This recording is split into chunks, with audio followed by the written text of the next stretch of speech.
రాలేవు. అది కొన్ని లక్షణాలు బాల్యం నుంచి వచ్చినటువంటి కొన్ని త్యజించడానికి కొన్ని ఆటంకంగా పరిణమిస్తాయేమో అని అనిపిస్తుంది ఇంట్రాస్పెక్షన్ చేసుకుంటే. మా కుమారు కూడా వచ్చినట్లున్నాడు. కుమారు ఉన్నాడా? కుమారేనా? డార్క్గా ఫేస్.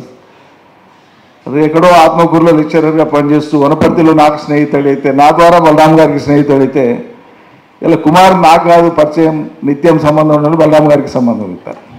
అట్లా సో ఎవరినైనా సరే అట్లా ఆకర్షించి ఆ ఆకర్షణ ద్వారా ఆ మనిషిని సమాజానికి ఉపయోగపడేట్లు చేయడం, ఏమి కాకపోతే కనీసం ఆ మనిషి చెడిపోకుండా మంచిగా ఉండేటువంటి ఒక మనిషిగా నిలబెట్టే ప్రయత్నం చేయడం నిర్విరామంగా బలరాం గారికి చూపిస్తారు. That is his greatness. అందుకోసం ఇటువంటి వాళ్ళని గౌరవించుకొని సమాజానికి మనం ఒక సంకేతాన్ని ఇవ్వడం ద్వారా ఇటువంటి బలరాములు సమాజానికి అవసరం ఉంది అని చెప్పడం అది మన కర్తవ్యం, మన కనీస బాధ్యత. అందుకోసమైనా ఇటువంటి కార్యక్రమాలు నిర్వర్తించాలని చెప్పి భాస్కరరావు గారు, వారి శ్రీమతి, వారి కుటుంబ సభ్యులు ఈ సంవత్సరానికి గాను కీర్తిశేషులు నిర్మలాదేవి, నారాయణరావు గార్ల స్మారకార్థం ఏర్పాటు చేసినటువంటి ఈ యొక్క అవార్డు వారికి ఈ సంవత్సరం ఇవ్వడం అనేటువంటిది చాలా చాలా సంతోషదాయకంగా భావిస్తూ, ఈ అవార్డు అనేటువంటిది మన అందరినీ కలిపి వారి గురించి చర్చించి మాట్లాడి ఈ తరానికి తెలపడానికి మాత్రమే తోడ్పడుతుంది. కానీ ఈ అవార్డు బలరాం గారి కంటే గొప్పది కాదని కూడా మేము ప్రకటిస్తున్నాం. అవార్డు ఇవ్వదలుచుకున్న మనుషుల యొక్క వ్యక్తిత్వం గొప్పది, వాళ్ళ హృదయం గొప్పది, కానీ అవార్డే గొప్పది కాదు. అవార్డు ద్వారా ఒక కార్యక్రమం ద్వారా ఆయన గొప్పతనాన్ని, ఆయన విశిష్టతను ఈ వేదిక ద్వారా సమాజానికి తెలిపేటువంటి గొప్ప ప్రయత్నం జరుగుతోంది. దానికి మనం అందరం కూడా సంతోషిస్తూ ఈ అవకాశం ఇచ్చినటువంటి పెద్దలందరికీ కూడా ధన్యవాదాలు. నమస్కారం. జై తెలంగాణ.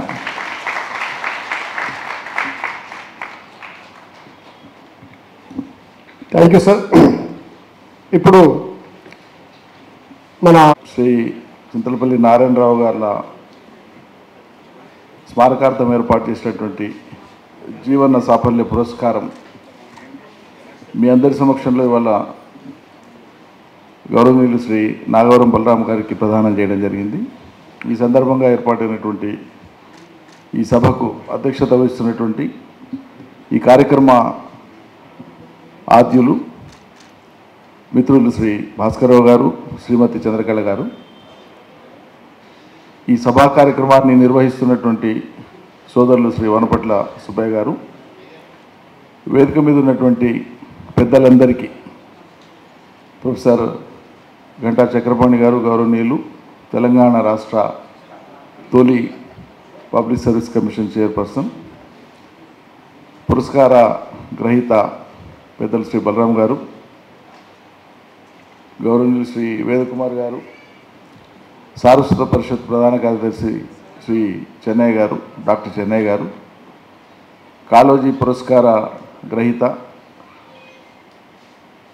ఆత్మీయ సోదరులు శ్రీ కోట్ల వెంకటేశ్వర గారు, మిత్రులు, పిఎన్టీ ఉద్యమాల్లో చాలా ఆదర్శప్రాయంగా పనిచేసినటువంటి శ్రీ కిషన్ రావు గారు, నా సహాధ్యాయి పాఠశాల కాలంలో, సోదరులు అనలేను ఎందుకంటే నా సోదరుడు కొడుకు కాబట్టి, నా కొడుకు ఉవేదల కొత్వాల్, మా బావమర్ది సుప్రసిద్ధ ప్రజావైద్యులు శ్రీ కీర్తిశేషులు డాక్టర్ బాలకృష్ణ గారి కుమారుడు శ్రీ డాక్టర్ భూపేష్ కుమార్ గారు, సోదరి శ్రీమతి విమల గారు, మిత్రులు డాక్టర్ సీతారాం గారు, సభలో ఉన్నటువంటి చాలామంది పెద్దలు ఉన్నారు. మా వేణుగోపాల్ సార్, చాలా సంతోషం అనిపించింది సార్ ఇవాళ కార్యక్రమం ఉందని తెలుసుకొని వచ్చేందుకు. చాలామంది పెద్దలు ఉన్నారు, సంగిశెట్టి శ్రీనివాస్ గారు కానీ, నాగేశ్వరం శంకర్ గారు కానీ, అనేక మంది ఉన్నారు. నాగర్ కర్నూలు, వనపర్తి ప్రాంతాల నుంచి చాలా పెద్ద ఎత్తున వచ్చినటువంటి సాహిత్య అభిమానులు, బలరాం గారి కుటుంబ సభ్యులు, అభిమానులు అందరూ వచ్చి ఉన్నారు. సోదరులందరికీ, సోదరీమణులందరికీ, ఒక్కరికి తప్ప నా శ్రీమతి, అందరికీ నమస్కారాలు. ఆమెకు నమస్కారాలు. సోదరు, నాకు సంతోషంగా ఉంది. కారణం ఏంటంటే హైదరాబాద్లో సమావేశాలు, ప్రత్యేకించి సాహిత్య సమావేశాలు పెడితే సారస్వత పరిషత్తు ఇంత నిండినటువంటి సందర్భం గత 10 ఏళ్లలో 15 ఏళ్లలో ఎప్పుడు చూడలేదు. బహుశా మొదటిసారి అనుకుంటా. కుర్చీలు దాదాపు ఖాళీ లేకుండా అవసరమైతే పక్కన నిల్చొని కూడా సారస్వత పరిషత్తులో కార్యక్రమాన్ని వీక్షించి విజయవంతం చేస్తున్నటువంటి సందర్భం ఇది. అందుకోసం నాకు సంతోషంగా ఉంది. రెండు, బలరాం గారికి ఇది 100కి 100 పాళ్ళు న్యాయబద్ధమైనటువంటిది, ధర్మబద్ధమైనటువంటిది. వారికి ఈ పురస్కారం రావడం అనేటువంటిది, ఇవ్వడం అనేటువంటిది ఈ తలపెట్టినటువంటి భాస్కర్ కుటుంబ సభ్యులకు అందరికీ, భాస్కర్ చంద్రకళతో పాటు వారి సోదరుడు మా మిత్రుడు శేఖర్, ఆయన శ్రీమతి మాధవి, అదేవిధంగా భాస్కర్ సోదరి, నాకు సోదరి శ్రీమతి సుమతి, విజయ్ కుమార్ గారులకు నేను ప్రత్యేకంగా ధన్యవాదాలు అర్పిస్తున్నాను ఈ సందర్భంగా. అదేవిధంగా మీ అందరి సమక్షంలో గౌరవనీయులు శ్రీ చక్రపాణి గారు నా వ్యాసాల సంకలనాన్ని అది కూడా భాస్కర్రావు గారే ప్రచురించినారు. వారు ఆవిష్కరించినందుకు వారికి ప్రత్యేకంగా నేను ధన్యవాదాలు అర్పిస్తున్నాను. వాస్తవంగా ఈ వ్యాసాలు ఒక 10-12 ఏళ్ల కాలంలో రాసినటువంటివి. అప్పుడప్పుడు సందర్భాన్ని బట్టి, వీలును బట్టి నేను రాసినాను, కానీ మరి వాటిని నేను కంపైల్ చేసి అట్టి పెట్టుకోలేదు, సేవ్ చేసి పెట్టుకోలేదు. ఇందులో అత్యధిక వ్యాసాలు బలరాం గారే ఆయన్నే ప్రూవ్ చేసి పెట్టినారు.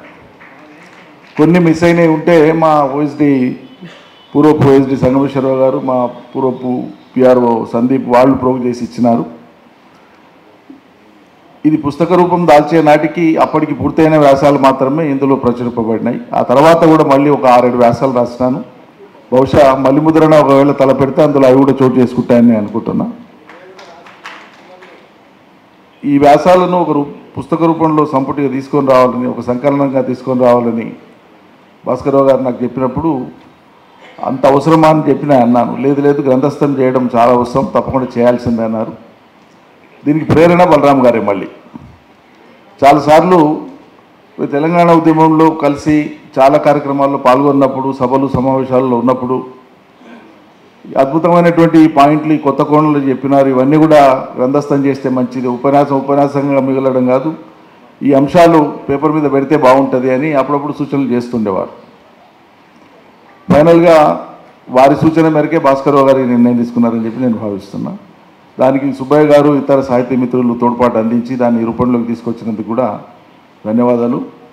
నేను ఈ రాసేటువంటి అలవాటు నాకు పూర్వం నుంచి లేదు. వాస్తవంగా నాకు అభినవేశం కూడా లేదు, కానీ నన్ను ప్రోత్సహించింది బలరాం గారు.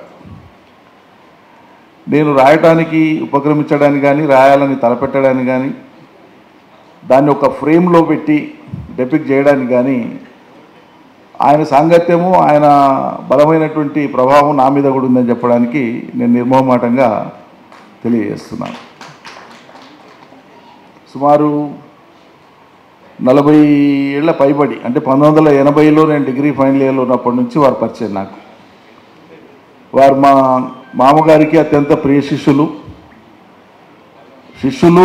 ఏకకాలంలో ఆయన గురువుగా కూడా వ్యవహరించేదని నేననే మాట కాదు, మా మామగారు అనేది. అప్పుడప్పుడు వాడు నాకు శిష్యుడే కాదు, గురువు కూడా అని చెప్పేది, ఇట్లే మాట్లాడేది.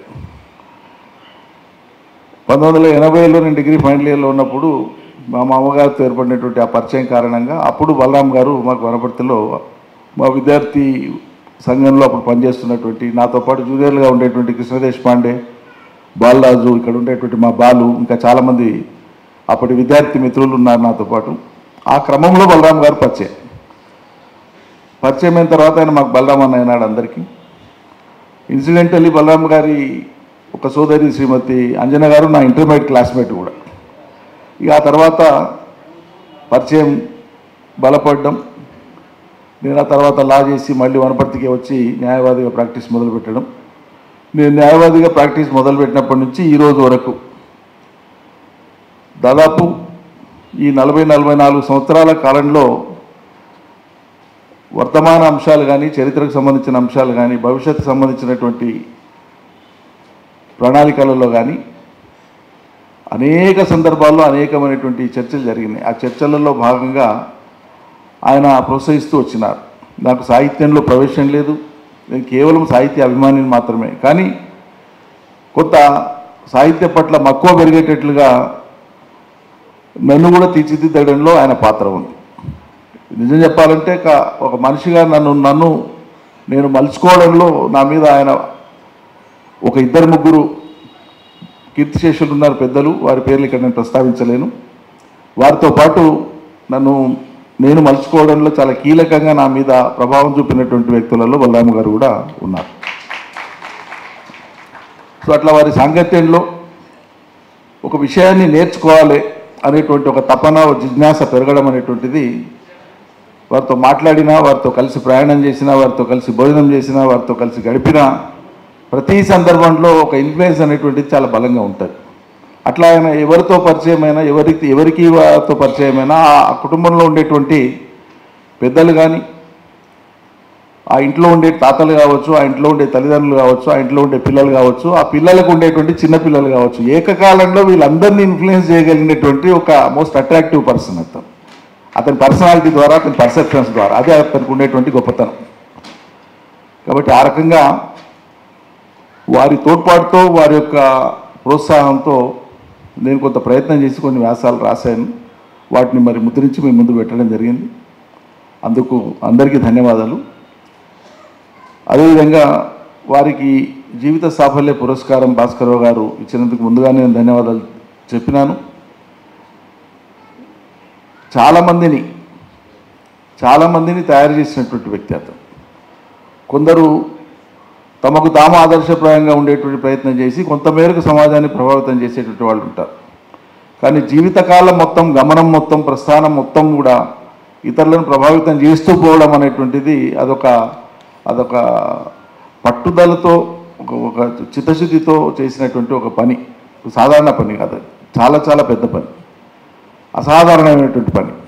సో ఆయన ప్రభావం అనేటువంటిది ఉమ్మడి పాలమూరు జిల్లాలో ఉండేటువంటి ఆలోచన పరులకు కానీ, కవులకు కానీ, రచయితలకు కానీ వీళ్ళందరి మీద ప్రభావం ఉంది, స్నేహం ఉంది. వాళ్ళ ఆలోచనలు బలపడడానికి కూడా తన యొక్క తోడ్పాటు ఉంది. ఇందులో రాసినారు, కరపత్రంలో రాసినారు, ఒక చిన్న సందర్భాన్ని కూడా ఉటకిచ్చినారు. గోరెటెంకన్న అద్భుతమైనటువంటి వాగ్గేయకారుడు, అద్భుతమైనటువంటి కవి, రచయిత, గాయకుడు అన్నీ. కానీ గోరెటెంకన్నకు ఇవాళ ఆ ప్రశస్తి, ఆ కీర్తి, ఆ గొప్పతనం, ఆయనకు ఉండేటువంటి ఆ లక్షణాలన్నీ కూడా సమాజం ఎరిగేటట్లు చేయడంలో కీలక పాత్ర పోషించింది ఎవరంటే బలరాం గారు. అట్లా ఎవరైనా ఒక వ్యక్తి పరిచయం అయితే ఆ వ్యక్తి ద్వారా తనకేం మేలు జరగాలని ఆలోచించేటువంటి సమాజంలో తను వందలాది మంది యొక్క వాళ్ళకు ఉండేటువంటి ఆ వర్చ్యూస్ని, ఆ క్వాలిటీస్ని ఐడెంటిఫై చేసి వాళ్ళందరినీ కూడా ప్రోత్సహించి ముందుకు నడపడం కోసం నిస్వార్థంగా ఆ మనిషిలో ఉండేటువంటి ఒక వర్చ్యూ, ఒక క్వాలిటీ, అది సమాజానికి తోడ్పడాలనేటువంటి ఉద్దేశంతో అందరికీ సానబెట్టేటువంటి పని చేస్తుంటారు. నిరంతరం ఇతరులకు సానబెట్టేటువంటి పని, ఇతరుల యొక్క జ్ఞానానికి సానబెట్టేటువంటి పని చేస్తుంటారు. అదే ఆయనకు ఉండేటువంటి గొప్పతనం. ఇది చాలా తక్కువ మందికి ఉంటుంది. తమకు ఉండేటువంటి జ్ఞానాన్నో, తమకున్నటువంటి ప్రత్యేకతలను గుర్తించకపోతే అహం దెబ్బతిని తిరుగుబాటు మనస్తత్వంతో వ్యవహరిస్తారు మేధావులు అనుకునేటువంటి వాళ్ళు కూడా. కానీ తను అనేటువంటి అంశాన్ని మర్చిపోయి నిర్విరామంగా ఇతరుల కోసం మాత్రమే పనిచేసేటువంటి ఆ గొప్ప లక్షణం వారికి ప్రత్యేకత. వారి నిబద్ధతను పాటించేటువంటి ప్రయత్నం చాలా చిత్తశుద్ధిగా చేస్తూ వస్తున్నాం. కానీ వారి నిరాడంబరతను జయించేంత అయితే నిస్వార్థంగా ఉండలేకపోయినామేమో నాకు అనిపిస్తుంది. ఆ నిరాడంబరతలో ఆయనకు